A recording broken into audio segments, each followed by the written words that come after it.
Okay, the purpose of this video is to clear some things that I've missed in the first video. First will be about lot 4322.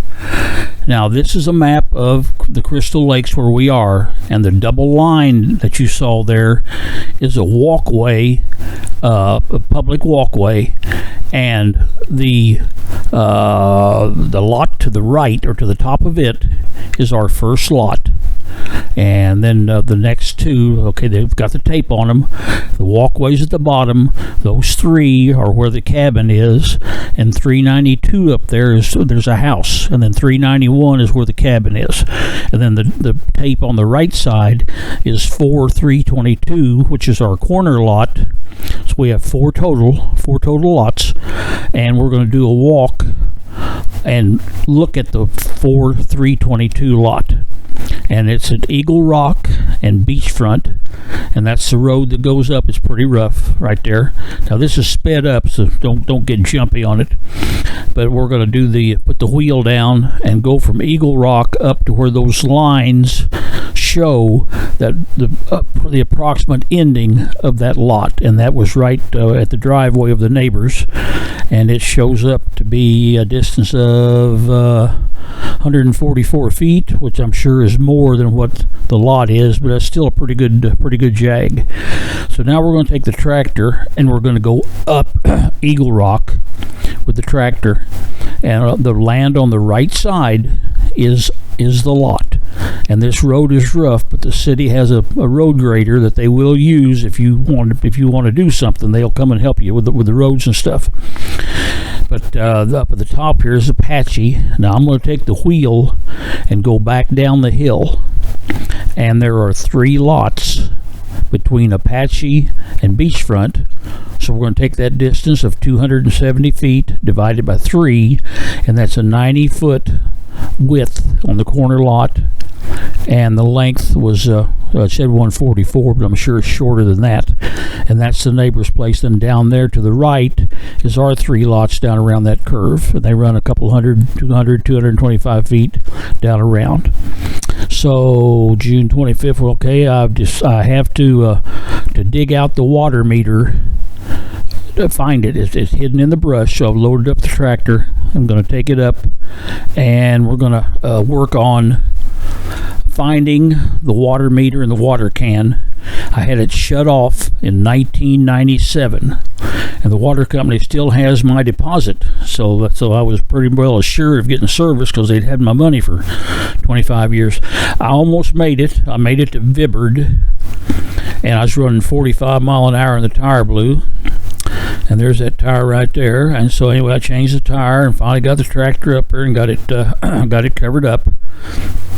So keep not that the rain will hurt it, but keeps the cat poop and the animals off of it. So we got right here. We're going to start digging out, trying to find the water can and the water meter and the cover. It's in that brush somewhere. So nobody really knew where it was. So it's been a long time since I've seen it. There, we found it. There it is, and it's all mashed up, and the can was made of some kind of fiber. So anyway, I called the water company, and they basically said, you don't need to fool with it. We'll take care of it. We'll send out a contractor, and we'll put in a new can, dig it up, and do it right, and then you'll be able to put in your hydrant. There's a deer in the backyard looking around for something to eat. Kind of cool. So the next thing I did was go out and bought some tires. Went to Keith's Uptown Tire up in Carrollton. Bought 4 10-ply trailer tires that are guaranteed to hold my dead stuff. So here's the 7th of July. What do we got now? Okay, we got the water company, and they're going to put us in a new system. Here the guy is, and he's looking for the pipe so that they don't cut it. They're cutting out the old water can, or what I call it, the water can. There's the meter, and there's the new piece that's going to go in, the new copper, and the meter will hook onto that. I've never actually seen this done.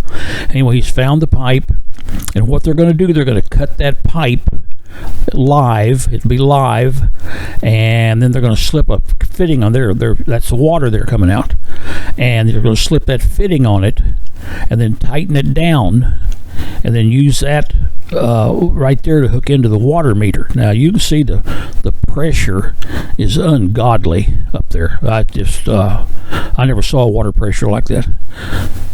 Hear it there?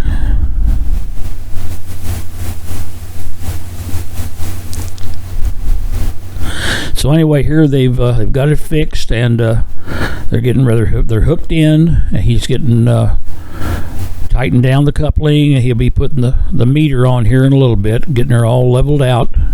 That was a mess. That was just awful. Those guys have my highest respect. God, that was a mess. Jesus.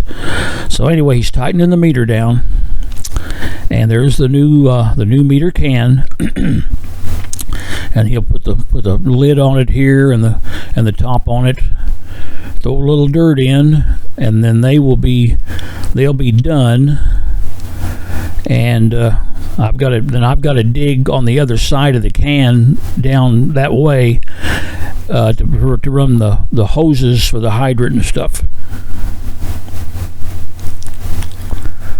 So here they're gone now. So what do we have next? We have, all right, the boundaries and survey. Back in I think 2001, I had it surveyed. I've lost the survey, but here's the photo. That's the neighbor's driveway to the north, and the line, I think it seemed like it was like 7, 8, 9 feet from their house. So whoever did their approval for the house, I don't know, I guess maybe it's legal. That is a concrete slab right there, which is half on them and half on me, and a couple feet on us, and there's a shed on it now. So that's the encroachment that is on the disclosure thing, and you can see that pink and that M down there, and that is the line. That is the border for the lot right there. So it is what it is, and that's just the way it is. And there's a shed down there now, and the back of the shed is the border for the lot. Now this right here is where a tree limb hit the roof and got put some shingles on it, some Flex Seal, slap some plywood underneath it. It doesn't leak, which is what a roof is supposed to do and what shingles are supposed to do. So it's just the way it is. That's just it. It's there, and it doesn't leak, and you either take it or leave it. Now, when there was 50 years ago, there was a A-frame there that burned down. The guy came in with a track hoe, cleared off the house, and dug around the foundation and bumped the north basement wall with his bucket and cracked it. So that's what those cracks are. And it's still empty on the other side. There's no dirt over there. There's no dirt around the house at all down to the bottom of the basement. So you can do what you want. You can paint it. You can tar it. You can put tile in. I put in those two 8-inch I-beams right there. I think they run me $50 a piece 25 years ago. So I bolted them, drilled through the wall right there. You can see them there, drilled through the wall, put some bolts and washers on them. But once the floor was in place for the house, for the cabin, the walls were secure. Because once those floor joists are in, then this thing does not leak water when it rains or nothing. There's never any water inside. Now outside here, all right, there is the deck above you. That's the deck. The deck needs some repair. Okay, now that's the deck, and it's bolted to the house. I bolted the deck to the house because I didn't like it loose. So what else we got right there? That's about it. There's some vines up there that I'm clearing out. And this is the south side right here, and down through there you can walk, and you can walk around the house if that brush and stuff is cleared out. You can walk clean around it. Now you're going to have the electrical thing coming up here in a second. It's a meter up on the house. and there is no line from the city running to it. Your electricity comes from the telephone pole, from that box on the telephone pole, and that is your responsibility. I've checked with them; they don't repair that. So I either had it put in, or else that contractor that cleared it off had it put in. But you're basically running extension cords to the circuit box inside the house.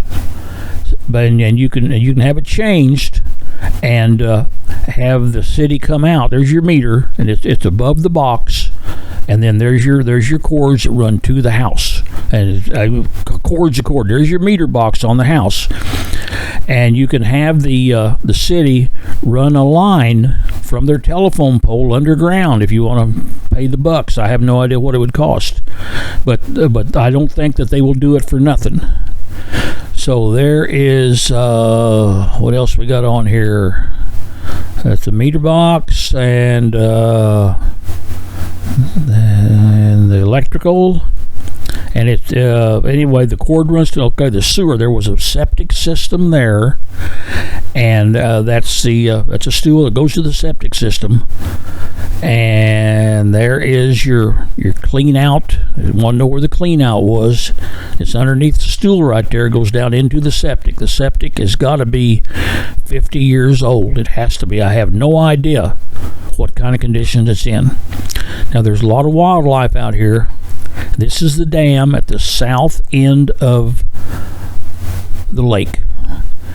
And down there, supposedly it's 30. I've heard it's 30 foot deep. This is our end with that white bird.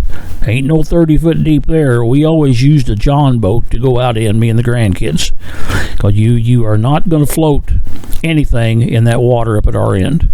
And this is driving across the dam, and we're way up to the other end, up where we're the north end. This is the south end. But